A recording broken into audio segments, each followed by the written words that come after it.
देसी किसान मम्मी की एक मैगी। मार्कापुर नाम के गांव में कन्हैया नाम का एक गरीब किसान रहता था। वो अपने छोटे से खेत में खेती बाड़ी करके अपना परिवार चलाता था। उसकी पत्नी थी सुमति। उनके 2 बच्चे थे, एक लड़का और एक लड़की। वो अपने घर में मुर्गी, बकरी और गाय भी पालते थे। वो उन सब जानवरों को बड़े लाड़ प्यार से पालते थे।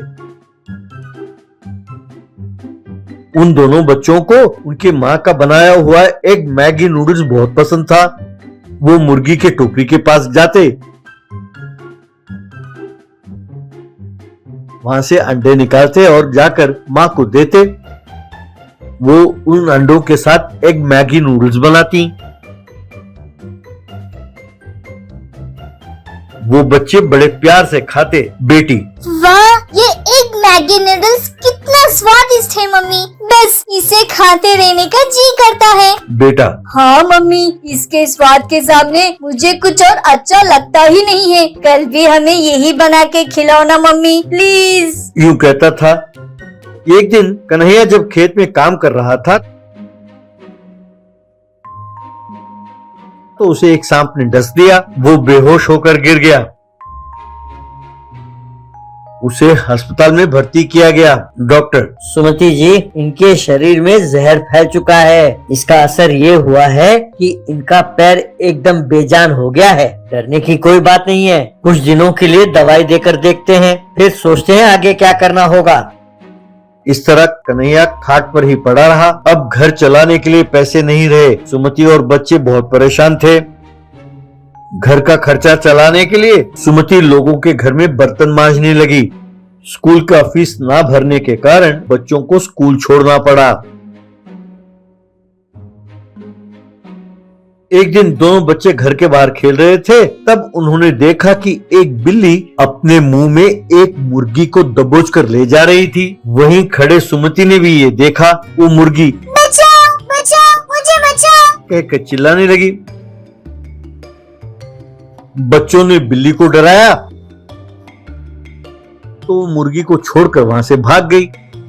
तब मुर्गी, धन्यवाद बच्चों, तुम लोगों ने मेरी जान बचाई है। तब बेटी, तुम मुर्गी हो ना, फिर बोल कैसे लेती हो? तब मुर्गी, मैं एक जादुई मुर्गी हूँ जो मुसीबत में है, मैं उनकी मदद करती रहती हूँ। तुम बताओ तुम्हें क्या चाहिए, मैं तुम्हें वो करके दूंगी। तब सुमति ने अपने हालत के बारे में उस जादुई मुर्गी को बताया। तब वो जादुई मुर्गी, जब तक तुम्हारे हालात ठीक नहीं हो जाते, मैं तुम ही लोगों के पास रहूंगी, ठीक है? मैं जो अंडे दूंगी, तुम उन अंडों का मैगी नूडल्स बनाकर अपने पति को खिलाओ, वो ठीक हो जाएंगे।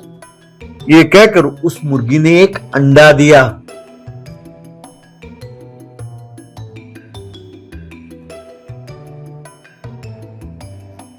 सुमति ने उस अंडे का मैगी नूडल्स बनाया और अपने पति को खिलाया।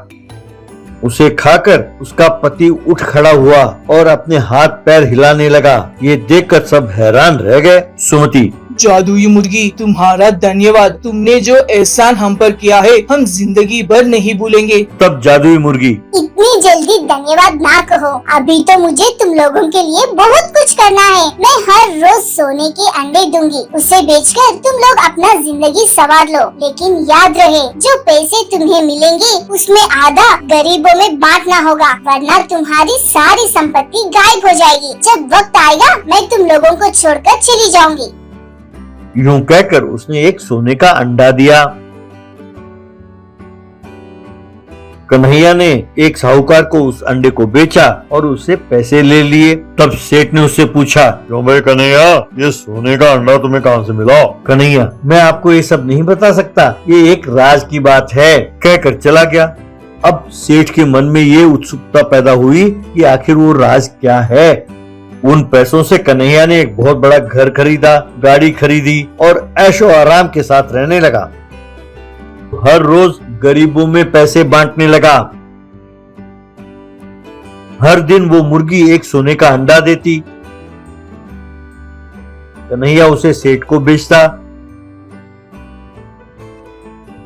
और उन पैसों को गरीबों में बांटता। ये सिलसिला चलता रहा।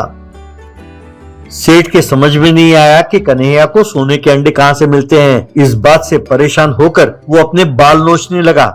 एक दिन सेठ कन्हैया के पीछे उसके घर गया और खिड़की से झांक कर देखने लगा। उसने देखा कि मुर्गी अंदर सोने का अंडा दे रही है। मुर्गी: कन्हैया, ये आखिरी अंडा मैं तुम्हें दे रही हूँ। अब मुझे तुमसे और कोई काम नहीं है। कल सवेरे मैं यहाँ से चली जाऊंगी। तुम्हारे पास जो संपत्ति है उसके साथ तुम खुश रहना। यूं कहा। तब घर वालों ने उस मुर्गी को प्रणाम किया। उस रात को सेठ कन्हैया के घर में घुसा और उस मुर्गी को चुरा लिया। उसे अपने घर ले गया और उसे बांधकर, ए जादुई मुर्गी, अब मुझे भी तुम सोने का अंडा दो वरना मैं तुम्हें मार डालूंगा। यूं उसने धमकी दी। जादुई मुर्गी को गुस्सा आया। उसने एक सोने का अंडा दिया। जमीन पर गिरते ही वो अंडा बड़ा होने लगा और वो अंडा उछल उछल कर सेठ को मारने लगा। बाप रे कहकर वो सेठ वहां से भाग गया।